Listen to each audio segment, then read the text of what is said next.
날마다 주님과 행복자 되기. 조이풀 칼럼. 하나님을 아십니까? 호세아 선지자가 호세아 6장 3절에서 그러므로 우리가 여호와를 알자, 힘써 여호와를 알자라고 외친 말씀에는 그가 경험적으로 깨달은 하나님을 모두에게 알리고 싶은 마음이 담겨 있습니다. 바람난 아내 고멜을 하나님의 명령에 따라 속량하여 데려왔지만 사실은 호세아도 끝까지 그녀에게 사랑을 베풀며 하나님의 사랑을 보여주었던 것입니다. 그를 통하여 우리는 더 이상 사랑받을 수 없는 자를 찾으시고 회복시키기를 원하시는 하나님의 사랑을 배울 수 있습니다. 예수님께서 마태복음 5장 48절에서 하늘에 계신 너희 아버지의 온전하심과 같이 너희도 온전하라는 말씀을 하신 것은 남들보다는, 특히 믿지 않는 사람들보다는 더 나은 삶의 모습을 보여야 한다고 가르쳐 주신 것입니다.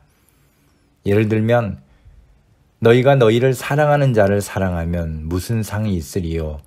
세리도 이같이 아니하느냐는 말씀처럼 적어도 하나님을 믿는 자라면 세리와 이방인들보다는 나은 모습을 보여야 하는 것입니다.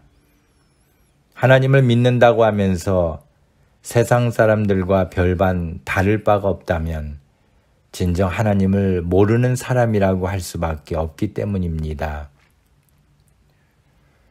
하나님은 도저히 사랑할 수 없는 우리를 사랑하셔서 예수님을 대신 죽게 하셨습니다.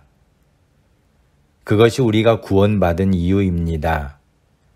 이스라엘 백성을 애굽에서 구원하실 때 애굽에 내린 10가지 재앙 중에 하나도 이스라엘 백성에게는 내리지 않도록 그들과 그들이 사는 곳을 구별하신 분이 하나님이십니다. 그러면서 모세에게 애굽 사람들에게는 하나님의 표징을 보여주시기 위함이지만 사실은 이스라엘에게는 하나님이 그들 가운데에서 행한 표징을 그들의 자손의 귀에 전하고 그들에게는 하나님이 여호와인 줄을 알리기 위함이라고 말씀하셨습니다. 성도에게 하나님을 아는 것은 매우 중요합니다. 하나님을 제대로 알지 못한 이스라엘은 출애굽하고 나서도 가나안 땅에 바로 들어가지 못하고 원망만 하다가 40년이나 광야에서 방황하는 삶을 살았던 것입니다.